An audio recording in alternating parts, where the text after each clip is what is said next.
Kuna mengi nimeona duniani, lakini hakuna hata moja lilogusa nafsi yangu kama ulivyofanya wewe.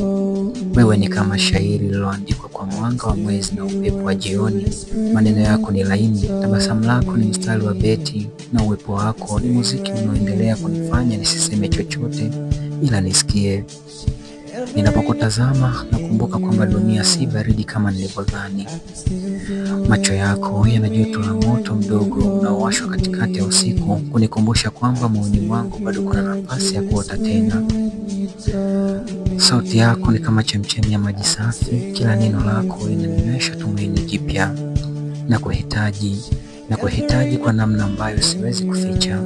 Nakuhitaji si kama mtu anayeshikilia kwa hofu, bali kama mwanaume anayejua pasipo wewe moyo wake ungebaki nusu mtupu.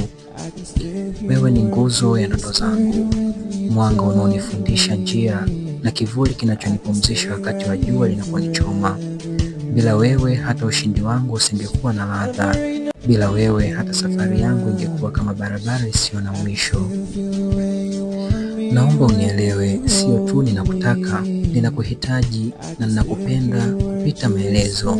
Wewe ndiyo pumzi kati ya pumzi zangu, pumzi inayogeuza maisha yangu kuwa hadithi yenye maana.